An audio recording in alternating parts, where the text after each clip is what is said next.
Bonjour à toutes et à tous et bienvenue dans ce nouvel épisode de Top Catch. Tout d'abord, il s'agit de la première vidéo de 2019, donc je tiens vraiment à vous souhaiter à toutes et à tous une excellente année 2019, bonheur dans votre vie personnelle, la santé et puis tout ce qui va bien évidemment, et puis surtout une bonne année catchesque. Je pense qu'on le souhaite tous, en tout cas surtout à la WWE.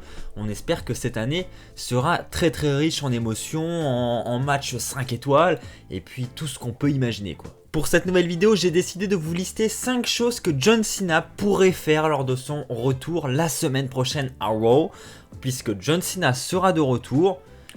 Un retour plus qu'attendu par ses fans. J'ai donc décidé d'imaginer 5 choses que John Cena pourrait commencer dès ce lundi, soit des constructions de rivalité, soit d'autres choses, vous verrez. C'est parti, on commence avec la 5e chose. Défier l'Undertaker à WrestleMania 35. Alors oui, vous le savez sans aucun doute, John Cena et l'Undertaker se sont affrontés à WrestleMania 34 l'année dernière. Et cet affrontement, il a fait beaucoup parler, surtout vis-à-vis de la durée du match qui déjà était très très court. Et puis même en plus de cela, John Cena n'a clairement rien fait de ce match. On peut qualifier ce match d'un squash match, donc pour ceux qui ne savent pas ce que c'est un squash, c'est tout simplement un match où un adversaire prend totalement le dessus sur l'autre en quelques minutes, voire quelques secondes seulement. Donc là c'était vraiment le cas, John Cena n'a eu le temps de rien faire durant le match, c'est l'Undertaker qui a dominé du début à la fin ce match. Et donc on pourrait s'attendre entre autres à une réaction de John Cena vis-à-vis de cela, surtout qu'on va entrer dans la Road to WrestleMania là, donc c'est peut-être le moment de le faire, puisque John Cena n'a jamais évoqué ce match, voilà, il n'a jamais parlé de ce squash parce qu'il est déjà revenu, notamment au Greatest Royal Rumble où il avait affronté Triple H. Et durant ce retour, juste après WrestleMania, il n'a jamais évoqué ce sujet. Et peut-être que c'est volontaire, peut-être qu'il ne le fera jamais, ou peut-être qu'au contraire, il va l'évoquer la semaine prochaine, ou même un peu plus tard, dans les semaines à venir. Ce qui pourrait nous construire un chapitre numéro 2 à cette rivalité. Et puis comme j'en avais déjà parlé sur cette chaîne, pourquoi pas imaginer un John Cena qui remet en question sa carrière vis-à-vis de cette défaite, de ce squash à WrestleMania, qui pourrait se dire, bien sûr dans le cadre d'un scénario, se dire voilà, je n'ai peut-être plus ma place ici, etc. Et puis on pourrait ensuite amener l'Undertaker vers ce scénario pour construire le fameux carrière contre carrière entre John Cena et l'Undertaker en guise de rematch vis-à-vis de ce qui s'est passé l'année dernière. Voilà, alors je sais que c'est peut-être un petit peu tôt encore pour John Cena. Maintenant, voilà, je ne connais pas l'emploi du temps de John Cena, je ne sais pas s'il sera présent la totalité de la Road to WrestleMania ou si au contraire il va être absent pour des tournages de films ou etc. J'en ai aucune idée, mais voilà, peut-être qu'il va être plus occupé vers le mois de février-mars et que voilà, la construction de son match à WrestleMania va surtout se dérouler sur le mois de janvier. Je sais pas trop comment ça va s'organiser, donc pour moi, un défi de l'Undertaker à WrestleMania 35, c'est clairement pas impossible, surtout vis-à-vis de ce qu'on a eu l'année dernière. Voilà, c'est toujours le suspense total vis-à-vis de l'adversaire de l'Undertaker pour cette année à WrestleMania. Donc pourquoi pas le rematch de John Cena, je me dis que c'est pas impossible. N'hésitez pas pour chacun des points évidemment à donner votre avis dans les commentaires et à vous aussi proposer des choses que Cena peut annoncer selon vous lors de son retour. Répondre à un Open Challenge. Alors vous le savez, John Cena est vraiment à l'origine de ce concept de l'US Open Challenge notamment. C'était le principe d'un champion qui défendait son titre chaque semaine face à l'adversaire qui voulait bien l'affronter. Donc souvent l'Open Challenge, c'est là où on a des surprises justement sur des adversaires surprises qu'on n'attend pas. Et donc on pourrait par exemple aussi imaginer ça la semaine prochaine à Raw. Je pense surtout au titre intercontinental détenu par Dean Ambrose. Dean Ambrose pourrait clairement proposer un Open Challenge ce lundi pour le titre intercontinental. Et puis à ce moment-là, alors qu'on ne l'attend pas à ce moment-là durant le show, la musique de John Cena retentit. Et on a donc un John Cena contre Dean Ambrose pour le titre intercontinental. Je tiens à préciser encore une fois que c'est un titre que John Cena n'a jamais remporté. Donc c'est clairement pas improbable de voir John Cena se battre pour ce titre et le remporter, pourquoi pas. Et puis un autre point que j'évoquais également tout à l'heure, c'est que je ne sais pas à quel point l'emploi du temps de John Cena sera occupé durant la Road to WrestleMania. Et donc vis-à-vis de cela, ça permettrait notamment d'occuper John Cena à court terme avec une petite rivalité, ou pourquoi pas juste une apparition pour un soir, hein. Peut-être qu'il va perdre le match face à Dean Ambrose. Enfin, je parle comme si ça allait vraiment se produire, hein, mais bien sûr on est dans le cas de l'hypothèse, hein, évidemment. Mais dans le cas de cette hypothèse, j'ai un peu de mal quand même à voir John Cena perdre face à Dean Ambrose. Ça me paraît un peu improbable, à moins d'une intervention extérieure ou voilà, une fin non clean. Mais en attendant, franchement, un John Cena qui répond à l'Open Challenge de Dean Ambrose, voire qui remporte le titre, je sais qu'il y en a beaucoup qui seraient contre, mais c'est un titre que John Cena n'a jamais remporté. Donc, à mon avis, à la fin de la carrière de John Cena, il n'y aura pas beaucoup de choses que John Cena n'aura pas accomplies. Donc ça m'étonnerait pas qu'il remporte un petit titre intercontinental d'ici la fin de sa carrière, même si c'est pour un court règne, mais au moins le gagner une fois, ça m'étonnerait pas. Commencer une rivalité avec Drew McIntyre. Alors oui, l'une des possibilités les plus probables, ça serait que John Cena commence tout simplement une rivalité. Et là, j'ai commencé à fouiller un petit peu le roster et à me demander qui serait le mieux placé pour commencer une rivalité avec John Cena. Et le nom qui m'est venu en tête, c'est Drew McIntyre, qui selon moi est l'une des grandes têtes de Raw en ce moment, l'une des top stars de ce roster. Je pense que Drew McIntyre et puis sa rivalité, enfin sa petite rivalité avec Dolph Ziggler, je pense qu'elle est terminée. Et je pense que il n'y aura pas de suite, ou alors vraiment très très peu. Je pense que on est vraiment sur la fin.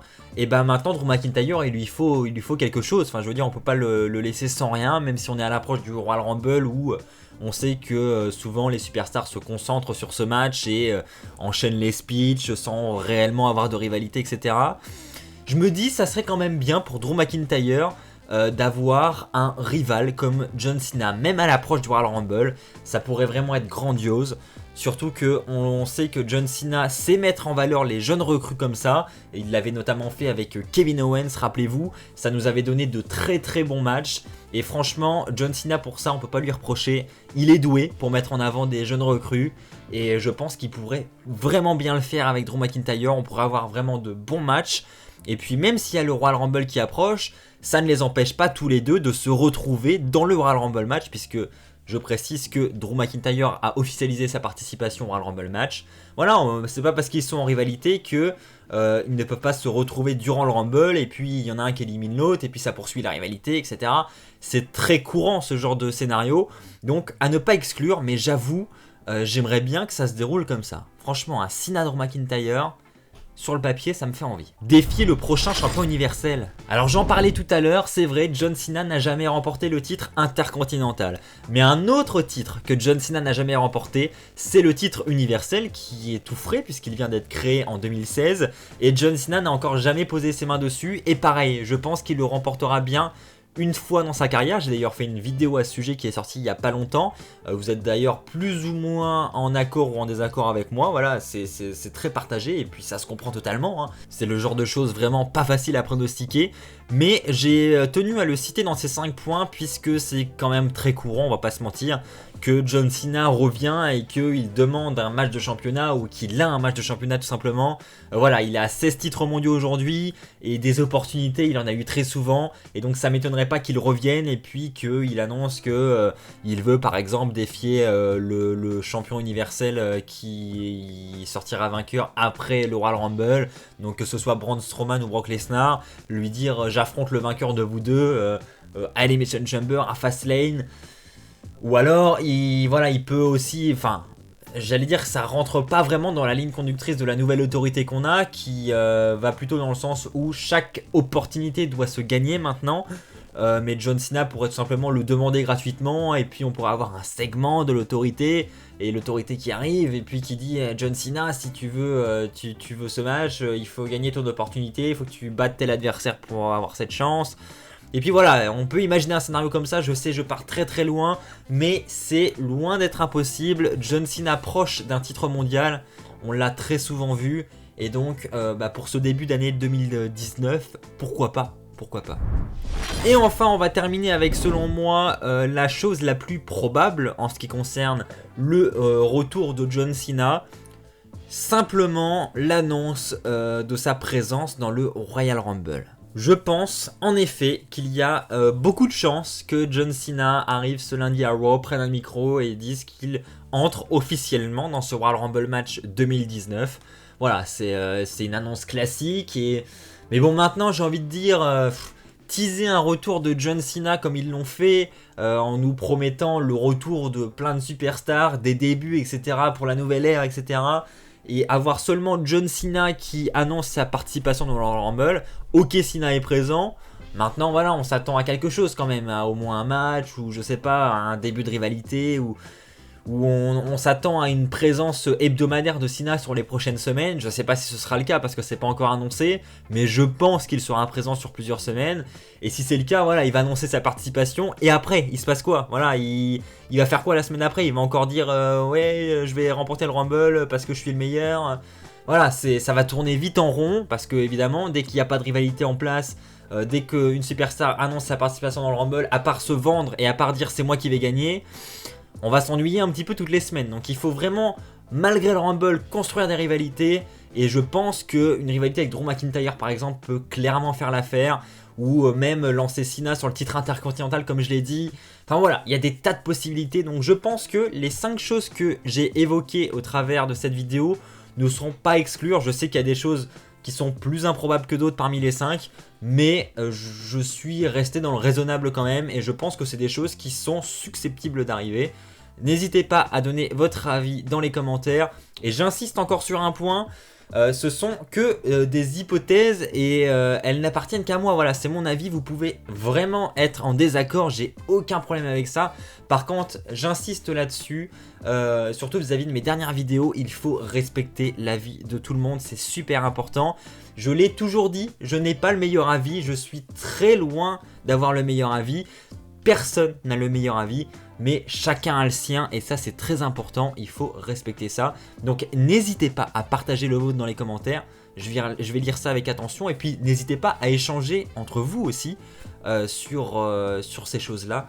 Ça peut être très intéressant d'en discuter, mais tout ça dans le respect évidemment. Voilà, c'est ainsi que s'achève cette vidéo, j'espère qu'elle vous a plu, si c'est le cas, n'hésitez pas à lâcher un pouce bleu, n'hésitez pas à vous abonner et à activer la petite clochette pour ne pas rater les futures vidéos qui sortiront sur la chaîne. On se retrouve très très vite, d'ici là, portez-vous bien, et comme d'habitude, n'oubliez pas, soyez toujours très très fiers d'être fan de catch. Allez, bye tout le monde!